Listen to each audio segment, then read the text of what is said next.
ৰতন মণ্ডল মানে ছোৱালীজনী মই ভাতিজী হয়, আমাৰ সম্পৰ্কই হয়। তো ৰতন মণ্ডলে একদিনা মোক মাতিলে ফটো দেখাবৰ কাৰণে মাছ বজাৰ, আমাৰ ৰাস্তাতে আছে এটা মাছ বজাৰ, তাতে ৰাতি সন্ধিয়া 7:30মান বজাত লৈ পেলাই মোক ফটোকেইটা দেখালে। তো মই ক'লোঁ এইটো কিয় কৰিছে তো? কয় নাই এতিয়াতো আমাক পইচা লাগিব। কিমান পইচা লাগিব? 10 লাখ টকা। তো 10 লাখ টকাটো ফাইনেন্সিয়েলিতো ইমান নহয়। এখেতৰ ৰাচনৰ দোকান আছে দেউতাকৰ। আমিতো দিব নোৱাৰোঁ 10 লাখ টকা। তাৰপিছত পাই মই আকৌ EM ছাৰক জনালোঁ যে এনেকৈ আপোনাৰ ফটো এটা দেখা পাইছোঁ আৰু এতিয়া এনেকৈ ধন দাবী কৰিছে। এই ধনটো নিদিলে আমি ভাইৰেল কৰিম আৰু পিছত আৰু আমাক দায় দি লাভ নাই, ৰতন মণ্ডলে ক'লে। সেইটো মোক মানে ফটোটো দেখাই, মই ছোৱালীজনী ভাতিজীহে মোৰ, সেইকাৰণে সি ডাইৰেক্ট নোকোৱাকৈ মোক মাতি পেলাই দেখালে এনেকৈ কথা বুলি। তো মই ক'লোঁ এইটোতো হ'ব নোৱাৰে, কি ইলেকশ্যনত ছোৱালীজনী ময়ে আনিছোঁ ভাতিজী।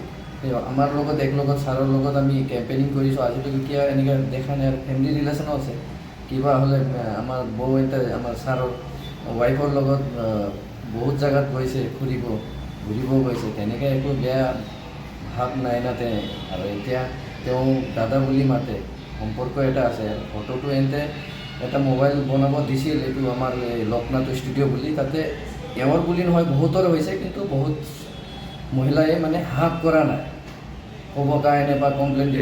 লোকনাথ ষ্টুডিঅ' বুলি আছে, লোকনাথ ষ্টুডিঅ'। এইটো কুণাল চৰকাৰ আৰু অমিত চৰকাৰ, দুজন ভাই ককাই, এই দুজনে চলায়। আৰু এহঁতৰ মানে কিছুমান এইটোও আছে যে লেডিজকেইটাৰ মোবাইল নম্বৰ আন মানুহক দি দিয়ে, মেছেজ কৰিবি কিবা কৰিবি, এইবিলাক আছে। ৰতন মণ্ডল মানে ছোৱালীজনী মই ভাতিজী হয়, আমাৰ সম্পৰ্কই হয়। তো ৰতন মণ্ডলে একদিনা মোক মাতিলে ফটো দেখাবৰ কাৰণে মাছ বজাৰ, আমাৰ ৰাস্তাতে আছে এটা মাছ বজাৰ, তাতে ৰাতি সন্ধিয়া 7:30মান বজাত লৈ পেলাই মোক ফটোকেইটা দেখালে। তো মই ক'লোঁ এইটো কিয় কৰিছে তো? কয় নাই এতিয়াতো আমাক পইচা লাগিব। কিমান পইচা লাগিব? 10 লাখ টকা। তো 10 লাখ টকাটো ফাইনেন্সিয়েলিতো ইমান নহয়। এখেতৰ ৰাচনৰ দোকান আছে দেউতাকৰ। আমিতো দিব নোৱাৰোঁ 10 লাখ টকা। তাৰপিছত পাই মই আকৌ EM ছাৰক জনালোঁ যে এনেকৈ আপোনাৰ ফটো এটা দেখা পাইছোঁ আৰু এতিয়া এনেকৈ ধন দাবী কৰিছে। এই ধনটো নিদিলে আমি ভাইৰেল কৰিম আৰু পিছত আৰু আমাক দায় দি লাভ নাই, ৰতন মণ্ডলে ক'লে। মোক মানে ফটোটো দেখাই, মই ছোৱালীজনী ভাতিজীহে মোৰ, সেইকাৰণে সি ডাইৰেক্ট নোকোৱাকৈ মোক মাতি পেলাই দেখালে এনেকৈ কথা বুলি। তো মই ক'লোঁ এইটোতো হ'ব নোৱাৰে, কি ইলেকশ্যনত ছোৱালীজনী ময়ে আনিছোঁ ভাতিজী।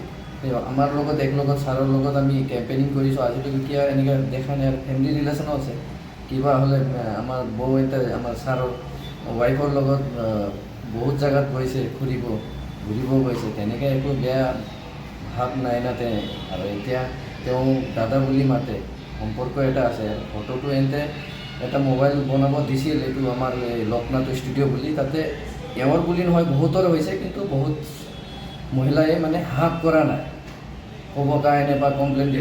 লোকনাথ ষ্টুডিঅ' বুলি আছে, লোকনাথ ষ্টুডিঅ'।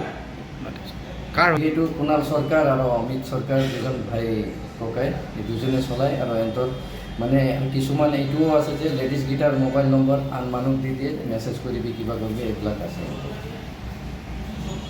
যিকোনো খবৰৰ বাবে যোগাযোগ কৰক 7099017330 লগতে 7099017110 নম্বৰত।